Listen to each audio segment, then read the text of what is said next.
வணக்கம் அரத்தோலா. வணக்கம். சொல்லுங்க தொடர். இந்த விஷயத்தை எப்படி ஆரம்பிக்கிறதுனே தெரியல. இப்ப எப்படி நம்ம பராசக்தி ஜனநாயகம் அப்படின்னு சொல்லிட்டு ஒரு சண்டை போயிட்டு இருந்துச்சு. நம்ம வந்து ஹீரோ அப்படின்ற மாதிரி தான் பார்த்தோம். நடுவுல வந்து இன்னும் ஒரு காமெடி பீஸ் உள்ள வந்து நானும் இருக்கிறேடா, நானும் காம்படிஷன். ஆமா, அப்படி ஒரு விஷயம் கண்டுக்காமலே போயிட்டோம். யாரு சொல்றேன்னு தெரியுதா தோழர்? மோகன்ஜி. அந்த இந்த ரெண்டு படத்துக்கு சண்டை நடக்கும் போது இதுவா அதுவான்னு ரெண்டு கிடையாது, நான் வேணா நடுவுல வந்து படத்தை வெளியிட்டுக்கிறேன்னு சொல்லிட்டு திரௌபதி 2 அந்த படத்தை வந்து நம்ம மோகன்ஜி டாக்டர் தூக்கிட்டு வந்தாரு. அந்த வரலாறு படிக்கும் விதமா உங்களோட ஆண்ட பெருமை பேசுற படம் பாது நாங்களாம் யாரு தெரியுமா, அந்த காலத்துல முஸ்லிம்களை ஓட விட்ட வெட்டி விட்ட அப்படின்னு சொன்ன மாதிரி ஒரு கதையை கொண்டு வந்து பொங்கலுக்கு எப்படின்னா கொண்டு வரணும்னு பார்த்தாரு. ரிலீஸ் பண்ண முடியல தோழர்.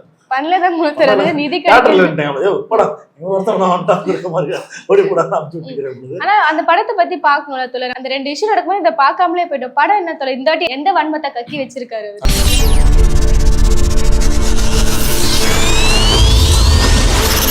மோகன்ஜன் சொன்னாவே வந்து அது ஒரு சாதி வன்மம் தான்.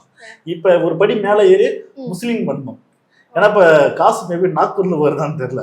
சரி, அது மட்டும் மதுரையில நடக்கிற சம்பவம் இருக்குல்ல, மலை சார்ந்த இஷ்யூ எல்லாம் இருக்குல்ல, திருப்பரங்குன்றம். ஆமா, சோ அந்த மலை சார்ந்த காட்சிகள் இதுல வந்து வருது. ஆமா, அந்த கோவில்ல வந்து எப்படி கட்டாங்க மலையில வந்து அது மாதிரி வந்து முஸ்லீம் மீது முஸ்லீம் மக்கள் மீது வன்மத்தை கேட்கற மாரி, வெறுப்பை கேட்கற மாரி. அது மட்டும் இல்லாம நீ வந்து ஒரு அந்நியன் தான், நீங்க முஸ்லீம் வந்தவட நீ ஒரு அந்நியன் தான், நீ யாருன்றது முதல்ல பாத்துக்க, நீ வந்து நாடோடி வந்தவன் அப்படின்றாரு. சரி, நாடோடின்னு சொல்லி முஸ்லீமை காட்டுற ஒருத்தனை நீ அவளை பெல்ட் போடணும் காட்ட மாட்டாரு. அவனும் நாடோடி தானே. அதாவது அப்ப இந்தியாவுக்குள்ள வந்து ஆடு மேய்ச்சி வந்த ஆட்கள் இவங்க தான் அப்படின்னு காட்டலாம்ல, காட்ட மாட்டேன். ஏன்னா அப்ப இணக்கமா போறாரு. அப்ப பிஜேபியோட சங்கியோட இணக்கமா போறாரு. அது மட்டும் இல்லாம இந்த படமோட போஸ்டர் ரிலீஸ் வந்தா போதும், சங்கிங்க ஒரு பக்கம் அப்படி கொண்டாடுறாங்க, சாதி வெளிச்சு பார்த்தா அப்படி கொண்டாடுறாங்க. இது தரமான படங்க, சூப்பர் படங்க, மேக்கிங் இதுதாங்க மேக்கிங் அப்படின்றோட இடத்த சீரியல் ஆடு எடுக்கிறான். அவனுக்கு சேர்ந்தாங்க அந்த மாரி ஒரு அவுட் எடுத்து வச்சுட்டு வேற பேட்டி வர போயிட்டு எல்லா இடத்துலயும் போயிட்டு பேட்டி கொடுக்குறாங்க. அது நம்ம பாண்டிய கிட்ட ஒரு பேட்டி இப்ப பாத்தீங்கன்னா. ஆமா தோழர், பார்த்தேன். பல இடங்கள்ல வந்து மூக்கடிக்கிற மாதிரி பேசியிருந்தாரு. நம்ம கூட பார்க்கும்போது ஃபர்ஸ்ட் இது வந்து சாதி வெறி படமாக்கன்னு பார்த்தா இப்ப சாதி விட்டுட்டு இப்ப ஒரு மதவெறி அந்த மாதிரி படத்தை எடுத்துட்டாரு. அப்ப அது கேட்கிறாரு அவரு, ஏன்னா வந்து பராசக்திக்கு இவ்வளவு கட்டு இருந்துச்சு சென்சாரு, ஜனநாயகனுக்கே இவ்வளவு கட்டு இருந்துச்சு, உங்க படத்துக்கு என்ன கட்டே இல்லையாமே, என்ன கதை அப்படின்ற மாதிரி கேட்டாரு. சங்கியோட சவகாசம் சங்கியின் சவகாசம். அந்த இன்டர்வியூல தான் நிறைய இடத்துல மூக்கோடைய சில கேள்விகள் தகமாற சொல்ல முடியல, ஐயோ என்ன அப்படின்றது. அப்புறம் கடைசி வந்து சார் உங்களை வந்து நான் ஒரு ரோல் மாடலா பார்க்கறேன் சார், நீங்க எவ்வளவு ஜெனுவனான ஒரு ஆள், நீங்க வந்து எவ்வளவு ஒரு நேர்மையான ஒரு ஜேர்னலிஸ்ட்னே பாண்டியக்கு ஒரு மாதிரி ஆகுது. என்னடா புகழ நம்மள. ஆமா சார், நீங்க எவ்வளவு ஒரு ஜேர்னலிஸ்ட், நீங்க உங்களை வந்து எல்லாரும் சங்கின்றாங்களா சார், அந்த மாதிரி தான் என்ன சாதி வீரன்றாங்க சார் அப்படின்றாரு. சாதி வீரன்னு சொல்ல முடியாது, இல்ல மதவெறி கேட்கறோம்னா மதவெறி சொல்ல முடியாது. அது வந்து மோகன்ஜி வந்து ஃபர்ஸ்ட் இந்த சினிமாவுக்குள்ள என்ன மாதிரி ஐடியாலஜி நீ வந்தன்னா, ஒடுக்கப்பட்ட மக்கள், பட்டியலின மக்கள், அவங்களோட வழிகளை பத்தி பேசுறாங்க. ஏன்னா இன்னைக்கு அந்த மக்கள் வந்து சேரி தான் தனியாக வாழ்றாங்க, ஒடுக்கப்படுறாங்க. அவங்களோட வழியை பத்தி பேசும்போது இவங்க யாரால வந்து ஒடுக்கப்படுறாங்க போது அப்ப ஆதி சமூகத்துல எதே ஒரு வில்லன் தான் காட்டுறாங்க, ஒட்டுமொத்த சமூகத்தையும் காட்டல. ஸோ அப்படி காட்டும்போது நீங்களோட எங்களை வில்லனை காட்டுறீங்க, நாங்களும் அந்த காலத்துல அப்படி இந்த காலத்துல இப்படி இல்லை, அப்ப நாங்க இப்படி காட்டுறோம்டா, சேரியில் தானே வந்து நீங்க பொண்ணுங்களை வந்து ஏமாத்திட்டு போறீங்க, நாடகம் இது பண்றீங்க அது பண்றீங்கன்னு சொல்லி இவரோட பக்கம். அப்ப ரஞ்சித்ன்றது ஒரு பெரிய ஒரு வளர்ந்த ஒரு டைரக்டர், பெரிய ஆக்டர்களை வந்து பெரிய பெரிய கதாநாயகங்களை வச்சு படம் பண்ண ஒரு ஆள். அப்ப இவரை வந்து நம்ம வந்து ஒரு அடிக்கிற விதமா சீன்ற விதமா படம் பண்ணா நம்ம படமும் கூட. ஏன்னா ரஞ்சித் படங்கள் வெளியே வந்தாவே சாதி எல்லாம் பார்த்தோன்னா ஒரு மாதிரி ஆயிடும். ஐயோ யாரும் இப்படி பண்றாங்க தெரியல, ஒரு மாதிரி நம்மளை காட்டுறானே, நம்மளை கேவலப்படுத்துறானேன்றது. ஆனா உண்மையா மக்கள் அந்த மாதிரி மக்கள் வாழ்றாங்க, அந்த மாதிரி மனநிலை வந்து வாழ்றாங்க. மாரிசெல்வராஜ் படத்துல ஒரு பெண்ணு வந்து மருந்து குடிச்சு வந்து இறந்துருவா, அதுக்கப்புறம் பார்த்தோன்னா கண்ணை முழிச்சுப்பா. ஒரு வயசான தாத்தா கண்ணை முடிச்சிட்டேன்னு சொல்லி அந்த பொண்ணை சாவடிப்பாரு. அப்ப அந்த பொண்ணு ஏன்னா வெளியே போன மானம் போயிடும். ஏன்னா அந்த பொண்ணு இன்னொரு ஒரு பட்டியலின சமுதாயத்தை வந்து காதலிக்கிறன்றதுக்காக உயிர் பிடித்த ஒரு பொண்ணு வந்து மூக்கை கட்டி வந்து சாகடிக்கிற ஒரு கொடூரமான ஒரு கேரக்டர் வந்து காட்டுவாரு. அப்ப எங்க சாதிக்காரங்க கொடூரமா காட்டுற அந்த மாதிரி ரஞ்சித், வெற்றிமாறன், மாரிசெல்வராஜ் இந்த மாதிரி படங்களை வந்தா சாதி வீரன் ஒரு மாதிரி காண்டாரு. அப்ப சாதி வீரனுக்கு வந்து சப்போர்ட் பண்ற விதமா, அவனுக்கு ஒரு பூஸ்ட் கொடுக்குற விதமா தான் மோகன்ஜி தொடர்ந்து படம் பண்ணாரு, தொடர்ந்து பண்றாரு. இப்போ ஒரு படி மேல போயிட்டு முஸ்லிம்க்கு எதிராக போட்டாரு. அவ்வளவுதான். இப்ப எப்படி விஜய் சொல்லுவார்ல, ரெண்டே பேருக்கு தான் போட்டி, ஒன்னு டிவிக்கு அது மாதிரி இவர் சம்பந்தமே இல்லாம தான் சொல்லுவாரு, ரெண்டே பேருக்கு தான் போட்டி, ஒன்னு நானே இன்னொன்னு பாரு ரஞ்சித் அப்படின்னா. ஆனா நீங்க ஒரு நியாயமான கேள்வி தானே சொல்றாரு. நீங்க ஒரு படம் வந்து படம் எடுத்துட்டு வெளியே வரும்போதெல்லாம் பாரு ரஞ்சித் சார், வெகு சார் வாங்க சார், உங்களை வச்சு நான் மார்க்கெட் பண்ணிக்கிறேன் அப்படின்னு ரஞ்சித் சார் கால் நக்கல்னா தூக்கு வராது நினைக்கிறேன். ஆமா தோழர், இந்த மாதிரி சம்மந்தமே இல்லாம போற இடம்லாம் நான் தான் அவருக்கு போட்டி, நாங்க தான் பெரிய காம்படிஷன்ற மாதிரி பேசியிருந்தாரு. நியாயமான ஒரு கேள்வி வந்து ஒரு ஸ்டூடெண்ட் கேட்கிற ஒரு இன்டர்வியூல பாருங்களேன். ரஞ்சித்தை பாக்குறாங்க, ரஞ்சித்தையும் உங்களையும் தான் ஒரே இதுல வைக்கிறாங்க. அவருக்கு கிடைக்கிற வாய்ப்புகள் அது ஏன் எதனால சினித்துறையில இன்னும் அந்த இது இருக்கா? அவருக்கு கிடைக்கக்கூடிய வாய்ப்புகள் எனக்கு கிடைக்கலன்னுலாம் நான் இன்னைக்கு யோசிக்கிறது இல்லை. எனக்கு கிடைக்கக்கூடிய வாய்ப்புகள் பல அவருக்கு கிடைக்கிறது இல்லை. நான் எனக்கு கிடைக்கக்கூடிய நல்ல வாய்ப்புகள் எதுன்னு சொல்றேன்னா, நிறைய இயக்குநர்களை வந்து நான் கதாநாயகங்களை மாத்துறதுக்கு நடிகர்களை மாத்துறதுக்கு வாய்ப்புகள் எனக்கு வந்துச்சு. ரெண்டாவது பொது வாழ்க்கையில எடுத்துக்கோங்களேன், நான் வந்து ஒரு கோவிலுக்கு போறேன் அப்படின்னா என்னை கையை பிடிச்சி உள்ள கூட்டு போயிட்டு சொல்லுவாங்கல்ல, நான் போய் மக்களோட மக்களா தான் போவேன். ஆனா யாரோ ஒருத்தர் அந்த கோயில என்னை கையை பிடிச்சி கூட்டு போயிட்டு முன்னாடியே தரிசனம் பண்ண வைப்பாங்க. நம்ம அதுக்கெல்லாம் ஏங்குற மக்கள் வந்து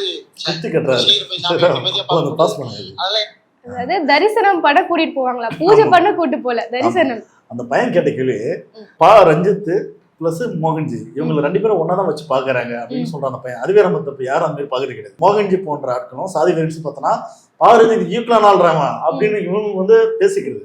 அப்ப அந்த பையன் இன்னொரு கேள்வி கேட்டான், என்னன்னா அவருக்கு கிடைக்கிற வாய்ப்பு உங்களுக்கு வந்து ஒரு 8 கனியா இருக்கு, உங்களுக்கு ஏன் அது மாதிரி இருக்கு என்பது நீங்க என்ன பண்ணி வச்சிருக்கீங்க அப்படின்னு கேட்கிறாரு. இவருக்கு பதில் சொல்றாரு, அப்படின்னா இல்லையே, நான் வந்து நிறைய பேர் ஆக்டரா மாத்துறேன், யாரு கடைசி வரைக்கும் ஒரே கதாநாயகன் வச்சு படம் பண்ணிக்கிறாரு. ஆனா இன்னொரு விஷயம், ரஞ்சித் பார்த்தோன்னா பல கதாநாயகன் வச்சு படம் பண்ணிட்டாரு. பெரிய ஸ்டார் முதற்கொண்டு, நம்ம சூப்பர் ஸ்டார் வந்து ரஜினி முதற்கொண்டு பார்த்தோன்னா படம் பண்றாரு. ஏன்னா அந்த கதை இன்றைய சமுதாயத்துக்கு தேவையான கதை, அது பேச வேண்டிய கதைகள். அதாவது ஒரு பெரிய சங்கிலி போட்டு ஒரு டோர் வந்து மூடப்பட்டது, இது இப்பதான் அது உடைச்சு வெளியே வர டைம். ஸோ அந்த மாதிரி வந்து அந்த மக்களோட வழியை பத்தி பேசுறாங்க போது நிறைய பேர் ஆக்டருங்க வராங்க. கண்டிப்பா அந்த கதையில வந்து நம்மளும் பண்ணணும், நம்மளும் ஆக்ட் பண்ணணும் வராங்க. ஆனா அந்த மாதிரி மோகன்ஜி யாரும் கதை கேட்டாங்கன்னு பார்த்தா யாரையும் யார் இவனா சாதி வருமா அவன் அமுச்சு விடும்பா. இருக்கிற படம் எல்லாமே சாதிவெறி மாதிரி யாரு கேட்பாங்க, பார்த்தாலே தெரிச்சுதான் ஓடுவாங்க. ஆமா, இவர் வந்து அவர் இன்னொரு விஷயம் சொன்னாரு, என்னன்னா என்னப்போ எல்லாரும் சாதி பண்றாங்க அப்படின்னு சில டைலாக் பேசினவர் சில படத்துல. அது வந்து அந்த மாதிரி அவரை பார்த்து நினைக்கிறாரு, என்ன போய் சாதி வெறின்றாங்க. ஆமா, அப்படின்னா சாதி வெறி தான் சொல்ல முடியும். சாதி படம் பார்த்துட்டு வெளியே வரோம், என்ன மனநிலை வரும் அதை நீ முதல்ல பாக்குறியா, என்ன மாதிரி மனநிலை பேட்டி தரோம் அதை முதல்ல பாக்குறியா. ஒருத்தர் ஈஸியா சொல்ல பேசுறான், இந்த படம் பார்த்துட்டு நான் வெளியே வந்துட்டேங்க, இந்த அண்ணன் சொல்லி கொடுத்து பார்த்தோன்னா என் அக்காவும் என் தங்கச்சியை வேற ஒரு சாதிக்கார கல்யாணம் பண்ண வெட்டி சாவடி பண்றான். பெண்ணை வீட்டுக்குள்ளே நீறான்ற, பெண்கள் வந்து இந்த நகரத்துக்கு போவாதீங்க, பட்டணத்துக்கு போவாதீங்க, ஏமாத்துறோன்ற. இந்த மாதிரி ஒரு பிற்பக்கத்தமா படம் பண்ணா இப்ப உன சாதி வேணும் தான் சொல்லுவாங்க, மூட வேணும் தான் சொல்லுவாங்க. அது மட்டும் இல்லாம ஒரு படி மேல போயிட்டா அந்த பையன் கேட்ட கேள்வி வேற. என்னன்னா சினிமா துறையில உங்களுக்கு என்ன மாதிரி வாய்ப்புலாம் கிடைக்காம போச்சு அப்படின்னு அதுக்கு பதில் சொல்லியான்னா, இல்ல அவருக்குதான் வாய்ப்பு இல்லாம போகுது. எதுக்குன்னா என்ன கோயிலுக்குள்ள கொண்டு போய் சாமி கும்பிட விடுவான், அவரு கோயிலுக்குள்ள கொண்டு போய் சாமி கும்பிட விட மாட்டான். அப்படின்னா என்ன சொல்ல வர்றேன்னா, இது வந்து பட்டியலான சமுதாயம், ஒடுக்கப்பட்ட சமுதாயம், தலித் சமுதாயம் அப்படின்றதுக்காக அவர் வந்து உள்ள விட மாட்டாங்க. அது வந்து குத்தி கட்டுறாரா, சாதி பெருமை பேசுறாரு. பார்க்கும்போது அப்படிதான் தோணுது. அப்ப சரி, ஓகே, உன்னோட லாங்குவேஜே நம்ம உள்ள வருவோம். கோயிலுக்குள்ள சாமி கும்பிட போற கருவறைக்குள்ள உணர்வு போக முடியுமா? ஹெச் ராஜா பேசுற ஒரு வீடியோ உனக்கு இப்ப பாருங்க. வீடியோ மஞ்சக்குடியில தயானந்த சரஸ்வதி சாமியோட கோவிலுக்கு வன்னிய சகோதரர் பூஜாரி. சரி, வன்னியர் பூஜாரியா இருக்காருங்கிறதுக்காண்டி டாக்டர் ராமதாஸ் அங்க கருவறைக்கு போக முடியுமா? கருவத்து போடுவாங்க, எல்லாரும் போக முடியாது. மோகன்ஜி அவர்களே பாத்தீங்கன்னா இந்த வீடியோ, யாரு உங்க ராமதாஸ் ஐயா, அவரே ஆண்ட பரம்பரைக்கு மேல அவரு. ஆனா அவரே கோவில் கருவறைகளை போனா கரு வளர்த்துட்டு வரான் ஹெச் ராஜா அப்படின்னா பாத்துக்க. அப்ப நீ என்னதான் நீ ஆண்ட பரம்பரை பேசினா கூட கோயிலுக்குள்ள மட்டும் தான் போக முடியும், கோவில் கருவறைகளை போக முடியாது.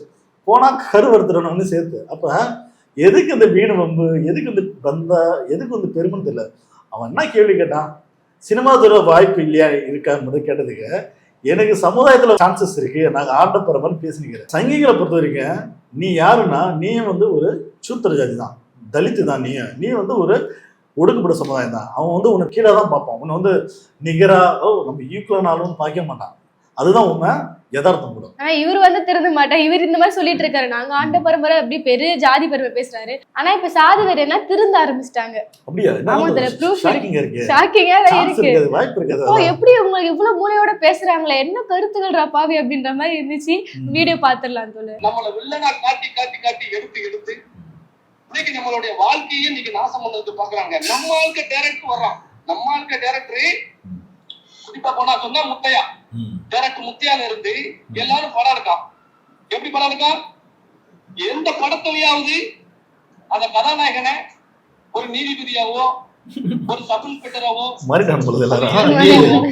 உயர் அதிகாரியை காட்டிருக்கானா? நம்ம சமுதாயத்தை வச்சு படம் இருக்கா.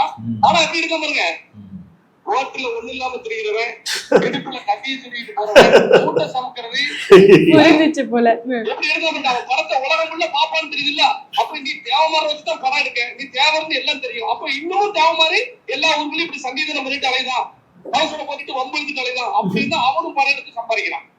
அவனையும் ஒரு நாள் கூப்பிட்டு சத்தம் போட்டேன், வேற டேரக்டர் முத்தியா கூப்பிட்டு, ஏப்பா உனக்கு வந்து இந்த சாதியில பிறந்த எத்தனை பேர் நீதிபதியா இருக்காங்கப்பா, கலெக்டரா இருக்காங்கப்பா, நீ அப்படி எல்லாம் படம் எடுக்க முடியா, நீ மாடு வைக்கிறவன் ஆடு வைக்கிறவன் ரவுடித்தனம் பண்றவன் இந்த மாதிரி நீ படம் எடுக்கியே அப்ப என்ன சொன்னாண்டாலே.